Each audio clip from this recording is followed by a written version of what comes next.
Minas Gerais tem hoje 88 mil processos de violência contra a mulher, dos quais 45 mil apenas nas 4 varas especializadas da comarca de Belo Horizonte. No país são mais de 500 mil. Por conta disso, os tribunais de todo o país participam neste mês de março, quando se comemora o Dia Internacional da Mulher, da campanha Justiça pela Paz em Casa. Como será a campanha e qual pode ser o seu alcance? Este é o principal tema de hoje do Pensamento Jurídico, uma produção da Associação dos Magistrados Mineiros, a AMAGES.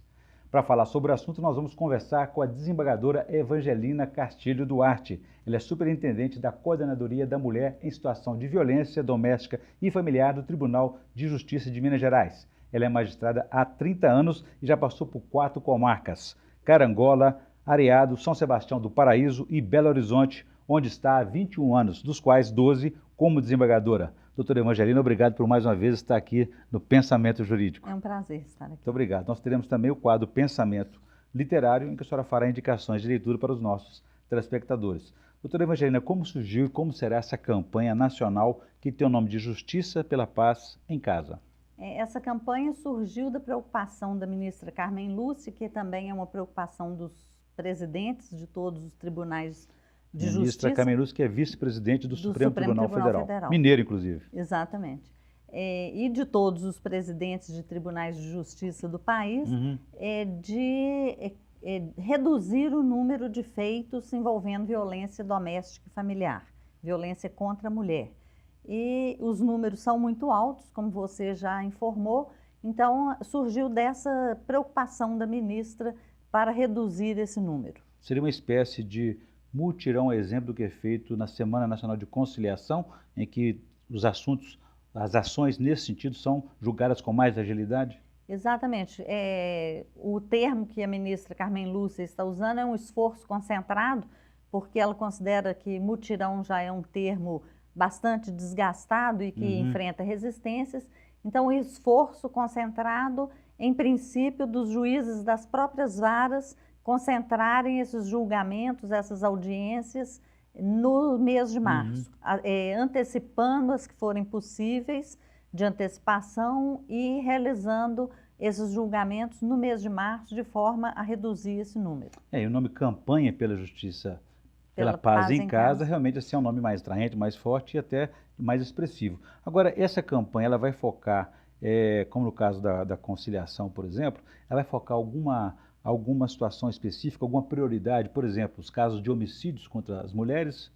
Não, as 4 varas especializadas na Lei Maria da Penha em Belo Horizonte, elas só fazem processos que não homicídio. Os homicídios são no Tribunal do Júri.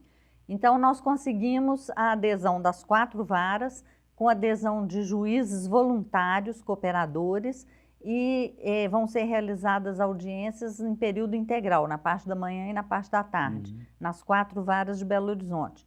Várias comarcas já aderiram a essa realização de audiências em que há violência física, psicológica, mental ou intelectual ou patrimonial contra a mulher. São 11 comarcas, não é isso? Não, são todas as comarcas, todas as varas de Minas Gerais, todas as varas 300, criminais, né? Exatamente.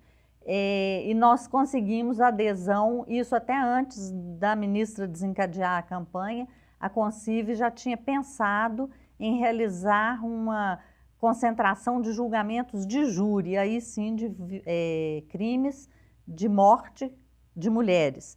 Nós uma resposta, sim, uma resposta, porque eu considero que o júri é uma audiência que, principalmente no interior, ela movimenta a sociedade, ela repercute na sociedade. O cidadão vê a resposta ali, o julgamento é um evento, principalmente nas pequenas comarcas. Então, nós conseguimos a adesão de 14 comarcas, das quais, 11 comarcas para a realização de 14 júris. Só que desses 14, 3 receberam recurso, então 3 processos já foram retirados da pauta de março. Então, nós teremos 11 júris em 11 comarcas, algumas com um júri apenas, outras com mais de um júri, com vítimas mulheres de violência doméstica ou familiar. Sim. Não de morte, por exemplo, de atropelamento, de Sim. morte numa briga de rua. Esses mortes. 88 mil processos a que eu me referi aqui em Minas Gerais, são sempre de violência doméstica? São, esses 88 mil processos, eles são de violência, excluídos os júris, excluídos os crimes de homicídio. Então, são 88 mil processos de violência doméstica e familiar. É agressão física, agressão psicológica, agressão financeira, qualquer tipo de agressão contra a mulher dentro do paternalismo que reina na sociedade. É possível separar esse tipo de violência quando ela chega a ser só agressão, ou verbal, física, psicológica, moral, e da violência que leva ao assassinato? Quer dizer, o que é violência doméstica, o que é violência contra a mulher, violência de gênero? A Lei Maria da Penha, ela trata de violência de gênero, é a violência praticada porque ela é mulher, por um homem ou por um homem companheiro, por um homem marido, por um homem filho, mas porque ela é mulher, porque esse homem a considera um ser inferior. Então, é o machismo. Sim. E envolve também idosos e crianças dentro dessa casa que poderiam sofrer esse tipo de violência? Não, no caso de idosos, idosas, sim. No caso de criança, o crime cometido contra a criança é levado para a vara de infância e juventude. Muito bem. Doutora Evangelina, eu vou fazer um intervalo. Eu gostaria que no próximo bloco só explicasse para a gente um pouco mais como funciona e como é que o cidadão, as partes, podem participar ou serão envolvidas nessa campanha e qual o período de funcionamento dela, tá bom? Sim, tá bom. A gente volta então em instantes.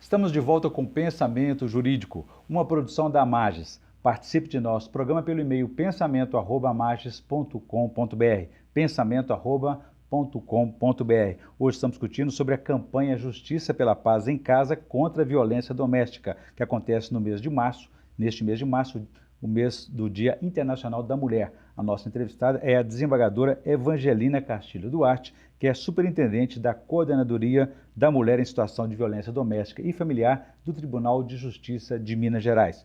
Doutora Evangelina, deixei para a senhora uma questão no bloco anterior a respeito do funcionamento dessa campanha Justiça pela Paz em Casa, que acontece nesse mês de março. Quais são os dias do funcionamento da campanha e como é que as partes serão envolvidas participando naturalmente dessa campanha? A campanha, em princípio, desencadeada pela ministra Carmen Lúcia do STF, é para acontecer na semana do Dia Internacional da Mulher, então de 9 a 13.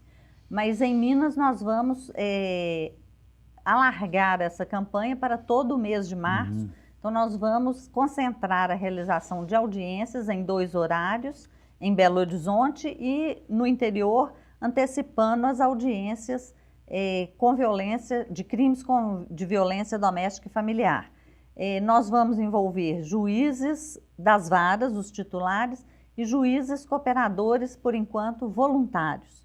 E também o Ministério Público está envolvido, está ajudando, vai participar das audiências, a Defensoria Pública também está envolvida, a Polícia Civil e a Polícia Militar estão envolvidas, porque nós precisamos da condução de testemunhas, da presença do policial testemunha de agressão, o policial que lavrou o BO, precisamos de condução de réus que estejam porventura presos, de segurança para os fóruns onde forem feitas essas audiências. Então, todos esses parceiros estão envolvidos. E internamente estão envolvidos os juízes, as equipes multidisciplinares, que são as psicólogas e assistentes sociais das varas, e contaremos com equipe multidisciplinar de acréscimo em ajuda, que vão ser psicólogos e assistentes sociais, que vão ser remanejados de varas onde elas existem em Belo Horizonte. No interior, essa equipe multidisciplinar ela é única, então ela vai ser aproveitada. e a população apenas vai participar tomando conhecimento. Mas, doutora Evangelina, se o réu que está aí nesse processo não quiser participar, se ele se esconder, desaparecer, como é que faz para localizá-lo?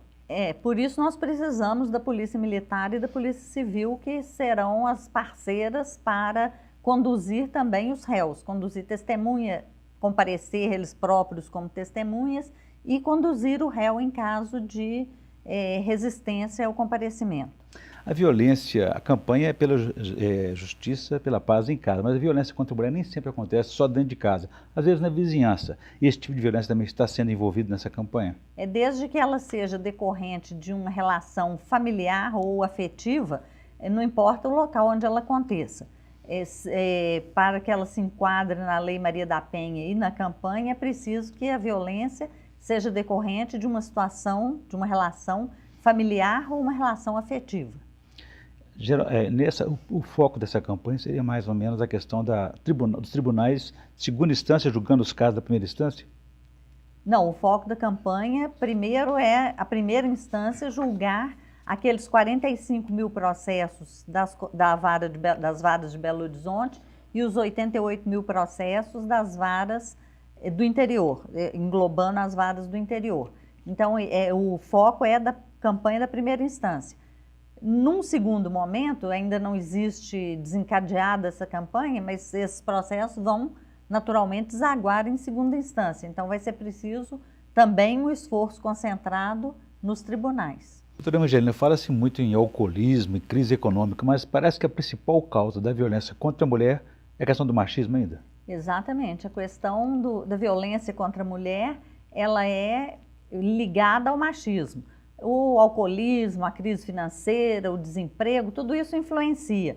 Mas a base da violência é o machismo, é o homem que considera que a mulher é um ser inferior, um ser submisso e que ela deve respeito e obediência a ele. E a realidade está mudando, né? Eu li um livro há pouco tempo, um livro sobre direitos humanos, em que relata que nos Estados Unidos, em 1826, depois da Declaração dos Direitos Humanos, depois da Constituição Americana, da Independência, o homem tinha direito de agredir a mulher para submetê-la à obediência, agredi-la fisicamente. Ele podia corrigi-la. Então, isso é um sinal de machismo, isso é o machismo. E a realidade está mudando, a mulher está mudando rapidamente, dinamicamente com essa realidade, mas o homem não muda. E a ocupação da mulher no mercado de trabalho, com salários às vezes até melhor do que o próprio homem, com ocupação de cargos de chefia, isso incomoda? Isso incomoda e isso é um dos pontos que gera essa violência.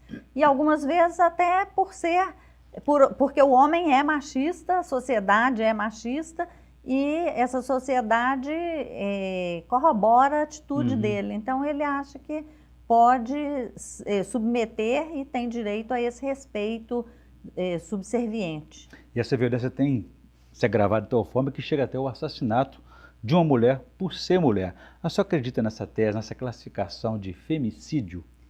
O femicídio ou feminicídio são as duas terminologias que estão em discussão. O femicídio seria a morte de mulher, o homicídio de mulher, e o feminicídio seria o homicídio, o crime de morte de mulher em relação desse machismo, em consequência desse machismo. Então, existe e é bem característico e bem presente, principalmente no interior. E em função até dessa violência, dessa gravidade toda, muitas mulheres têm medo de fazer, têm receio de levar essa denúncia para frente. Isso tem mudado? Isso tem mudado vagarosamente, mas tem mudado tanto que nós temos 45 mil processos em Belo Horizonte. Mas a mulher tem medo de denunciar, muitas vezes porque ela, depois de denunciar, ela tem que retornar àquela mesma situação. A mesma vida dela? A mesma vida, ao mesmo lar, a mesma casa, o mesmo ambiente. Sim. Então, ela se expõe a um risco maior. Ela não pode levar o Tribunal de Justiça com ela, não pode levar a Polícia Militar com ela. Enfim, gostaria de saber, no próximo bloco, a senhora contasse para a gente quais são as medidas protetivas que possam incentivar e encorajar a mulher e protegê-la no sentido de enfrentar essa situação de violência. A gente volta em instantes.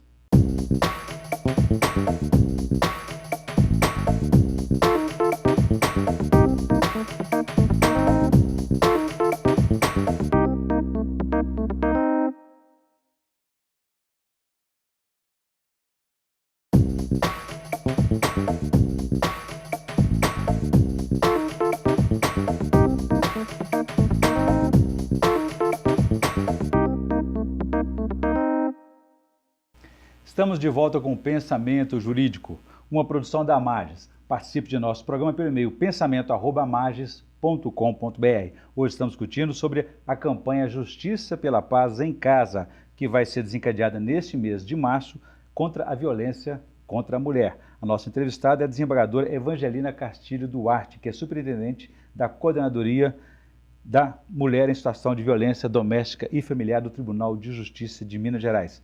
Doutora Evangelina, deixei uma questão para a senhora no bloco anterior a respeito dessa situação de insegurança que a mulher fica perante, digamos, o sexo forte, que é o homem que ameaça e agride e às vezes, né, vai às vezes de fato aí com assassinatos. Que situação que a lei e o poder público pode dar a essa mulher, proteger no sentido de dar medidas protetivas para se sentir segura contra essa violência? A Lei Maria da Penha, ela prevê medidas protetivas que começam com o afastamento do homem do lar, a autorização para a mulher sair do lar, a proibição de aproximação do homem da mulher, direito de alimento, direito de moradia, e essas são basicamente as medidas protetivas. A mulher agredida pode ir, assim, depois que ela fizer a ocorrência policial, lavrar a ocorrência policial, ela pode ir ao juiz reclamar uma medida dessas para sua segurança.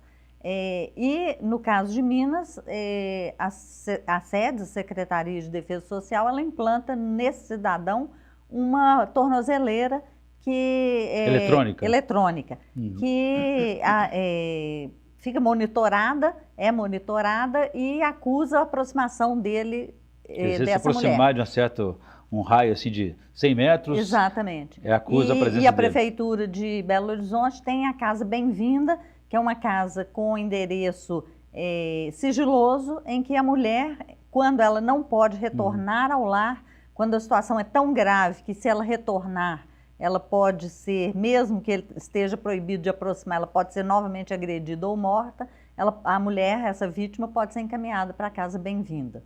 No Espírito Santo eles usam o chamado botão de pânico, né? Quer dizer, se ela percebeu a aproximação, ela aciona esse botão. Exato. E a Polícia Militar socorre. Socorre. Nós estamos tentando, já estudando a implantação de um aplicativo para celular em que serviria como botão de pânico. Entendi. Doutora Evangelina, nesse caso aí, tem dado resultado? Eu só acho que no caso do Espírito Santo é tido como, no ranking nacional, como o estado mais agressivo, mais violento contra a mulher. Mudou depois da adoção do botão do pânico? Sim, o estado do Espírito Santo é tido como um estado violento, mas também é tido como um estado em que já adotou diversas medidas para a proteção da mulher. E nós estamos indo junto com o estado do Espírito Santo, tentando implantar esses mecanismos. De experiências. Agora, em muitos casos, a mulher tem aquela dependência econômica do marido. Isso dificulta para ela tomar uma decisão como essa de ficar, de repente, sem... Ele pode cortar, por exemplo, essa ajuda financeira? Sem dúvida. Essa dificuldade é que nós vemos mais na classe mais alta, em que a dependência econômica é maior, o status dessa mulher é mais suntuoso, então a saída do lar vai ser mais problemática. Porque a mulher de classe mais baixa, normalmente ela já tem o seu emprego, ela já tem um meio de se manter e ela já tem a consciência de que ela pode reclamar alimentos, reclamar pensão, e isso é também uma das medidas protetivas, esse sustento provisório enquanto não se define a separação, o divórcio. Agora, esse tipo de violência contra a mulher não envolve só classes mais pobres, não? Não, esse tipo de violência doméstica e familiar está disseminado em toda a sociedade, classe baixa, classe média e classe alta.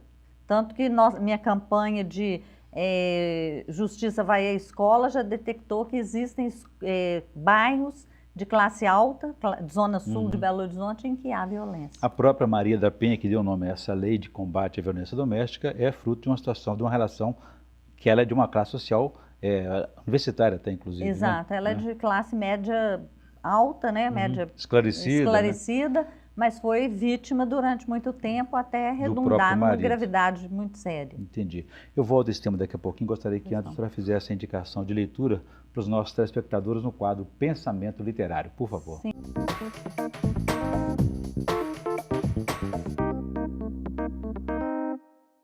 É um livro ligado a esse tema que chama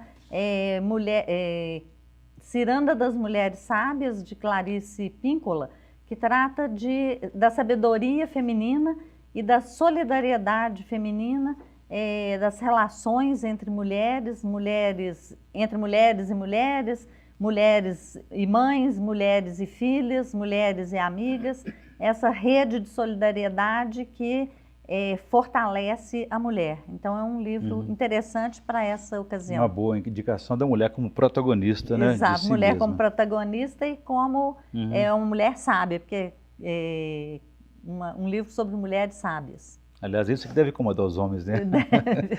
A sabedoria das mulheres. Agora, doutora Evangelina, eu me preocupo com outra questão. A gente vê essa movimentação, dessa organização, dessa luta em torno desse combate contra a violência doméstica, mas eu fico imaginando no interior, onde as condições, as informações, tudo é mais difícil, tudo é mais precário. Como é que funciona isso lá? Como é que é a situação da mulher nesse campo da violência? No interior a violência também é acirrada, é alta. Nós estamos, por enquanto, concentrando esforços em Belo Horizonte, mas a CONCIV, a Coordenadoria da Mulher em Situação de Violência Familiar, ela tem membros também no interior. Então, esses juízes do interior, eles são juízes regionais que estão empenhados em disseminar as nossas campanhas, em realizar programas de fortalecimento da mulher e de redução dessa violência. Como falamos da semelhança dessa campanha com aquela da Semana Nacional de Conciliação, que acontece no final de cada ano, a conciliação pode ser também um recurso, um método nesse conflito entre marido e mulher, nesse período aí, pode recuperar até o casamento ou sempre leva ao divórcio? Não, uma vez chegado o inquérito, o processo, a denúncia em uma vara Maria da Penha, em uma vara criminal envolvendo a Lei Maria da Penha, a lei proíbe a conciliação, porque só se concilia entre iguais. No caso da mulher vítima da violência, ela não é igual ao homem. É uma situação de desigual. É uma situação de desigualdade em que não é possível conciliação.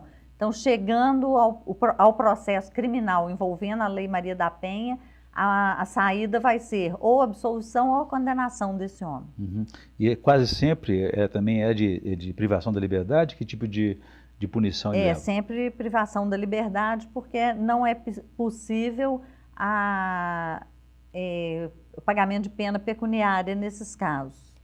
Como antigamente havia até essa desconfiança de que a pena era muito leve diante da agressão sofrida, né?